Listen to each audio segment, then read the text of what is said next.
Hai, selamat pagi semuanya. Semoga semua sehat-sehat ya. Alhamdulillah, gue juga sehat di sini. Meskipun kondisi Inggris dan London terkait COVID lagi semrawut, tapi gue percaya dimanapun kalian berada, ujung-ujungnya juga kita harus menjaga diri sendiri. Hari ini gue akan ajak kalian ke tempat yang seru, nggak jauh dari rumah gue. Ini adalah tentang kopi. Siapa yang suka minum kopi? Gue kangen banget sama kopi susu. Parah, sekangen itu gue sama kopi susu karena ya di sini nggak ada ya gitu, kultur kopinya beda lagi. Tapi anyway, dekat rumah gue ternyata 1 bulan yang lalu kita menemukan bahwa ada yang menjual kopi khas Indonesia dan yang jualnya orang Indonesia juga. Nah, long story short, rencananya hari ini gue mau ke situ nih, gue mau ketemu si bapaknya, namanya siapa ya? Nanti kita kenalan bareng-bareng dan kita tanya-tanya deh terkait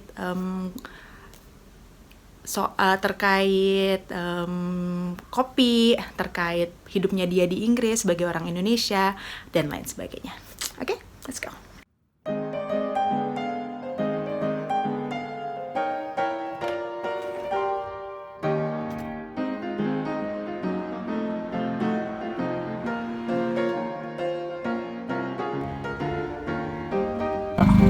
When you close it, you have nice even and balance. Clean it all out. Now it's clean, and you stick it there. Put this one in. Press the button. Voila. And this, you see, now it's a beautiful drop. Beautiful drop. See? Another 2 minutes and then it will drip stronger and faster, and then that is the perfect drop. That is the perfect drop. Apa sih yang bikin Bapak passionate gitu tentang kopi? Yang bikin saya passionate about coffee itu karena pertama itu cari duit sangat mudah sekali kalau kita jualan kopi. Lain dengan kita jualan makanan. Kalau jualan kopi itu kita bisa memilih dari berbagai negara, terus kita bisa blend sendiri. Jualan kopi di sini, apalagi jualannya di depan stasiun,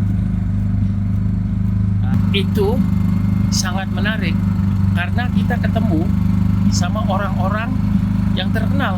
Siapa aja Pak orang terkenal yang suka minum kopi? Yang suka minum kopi di sini itu ada yang namanya newscaster dari ITV, Mary Nightingale, itu suka datang. Terus ada lagi penyanyi yang namanya Sophie Alice Baxter, juga datang minum kopi.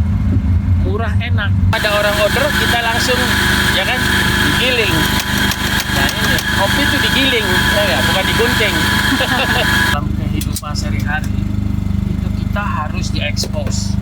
Jangan sampai kita kira hidup di luar negeri itu semuanya glamor. Apa yang membuat Bapak pindah ke Inggris?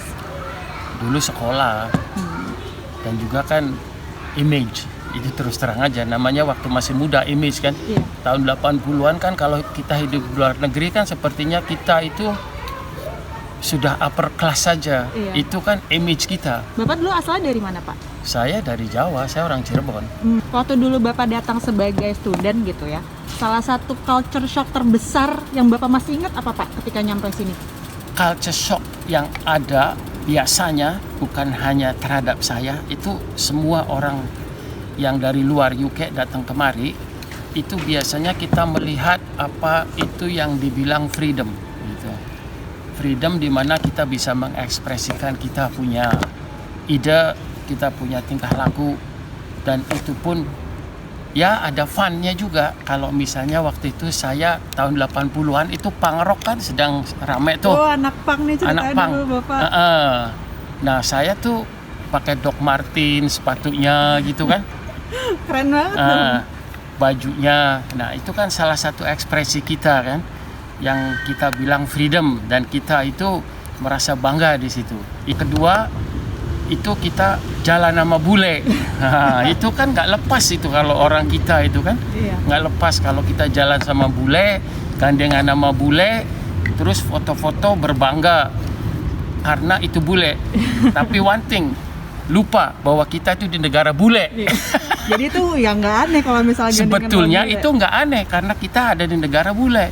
Temu dengan orang kita sendiri, terutama kalau kita ada mutual gathering atau kita mengunjungi suatu event di mana orang Indonesia itu sepertinya harus datang. Seperti 17-an, Lebaran, atau ada acara-acara music festival. Itu sangat banyak positifnya karena kita bisa saling cerita, kita bisa saling exchange idea, atau kita saling kangen-kangenan masakan. Itu terutama kan perut. Kalau kita ngumpul ya makan. Bener nggak sih orang bilang stereotipikalnya ketika orang Indonesia itu keluar negeri itu tuh rasanya lebih nasionalis gitu. Bapak ngerasa kayak gitu nggak? Ada juga yang merasa sedikit nasionalis, ada juga yang merasa banyak nasionalis. Tapi yang jelas kalau kita bergabung dan bertemu itu merasakan keindonesiaan itu lebih ada dalam diri kita. Dan kita merasa apa yang kita tidak dibicarakan itu kita bisa dibicarakan waktu ada pertemuan di antara kita, yang dimana kalau kita nyampur sama bule kita jarang-jarang yang namanya membicarakan Indonesia. Bapak kan punya anak ya gitu, yang bisa dibilang berarti kan anaknya mix race gitu. Iya. Ada nggak sih Bapak memperkenalkan kultur Indonesia gitu supaya dia juga merasa bahwa dia kan juga setengah Indonesia gitu. Hal-hal kayak gitu rumah nggak sih Pak kalau untuk kawin campur? Untuk melihat kita punya culture itu ada yang namanya introduction, tapi itu light introduction kan terhadap anak-anak kita, karena kalau kebanyakan juga mungkin agak susah untuk diikuti karena mereka kan hidupnya di sini. Salah satu contoh misalnya yang harus kita introduce terhadap anak itu kan tata krama kan. Tata krama kita sebagai orang timur kan harus ada. Nah itulah.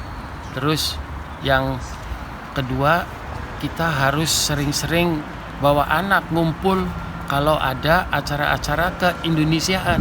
Jadi kan itu merupakan suatu introduction ya kan terhadap anak bahwa kita itu Indonesian seperti inilah. Kalau kamu lihat nanti pulang ke Indonesia atau pulang kampung, orang-orangnya, tari-tariannya, atau juga makanannya. Jadi itu keharusan bagi bapak ya untuk membawa anak dan introduce saya punya culture ke mereka dengan cara blending. Kalau ada opportunity bisa pergi ke Indonesia. Lucu ini, paling lucu. Kalau mereka berbahasa Inggris, itu kadang-kadang menirukan bahasa Inggrisnya saya. Cara bahasa saya, Indonesia Inggris, dengan accent Indonesia, dan dia bisa. Itu saya nggak tahu kenapa. Jadi kalau dia lagi marah, anak saya marah, dia bahasa Inggris, tapi accentnya Indonesia. Wah, lucu sekali. Untuk multicultural yang ada di London, itu banyak sekali positifnya.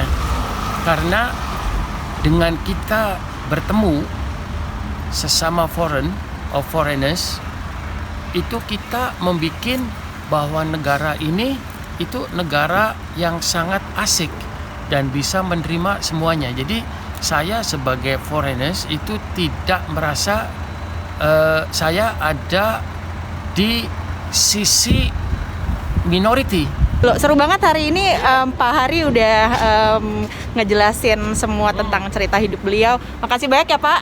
Mana bapaknya nggak kelihatan? Sini gimana seru? Dikit Pak. Kasih banyak ya Pak. Sukses terus. Ya Fitri. Semoga nanti kalau teman-teman ada yang sudah normal nih, ada yang main ke London, tempatnya Pak Hari saat ini ada di depan Ravenscourt Park, Tube Station.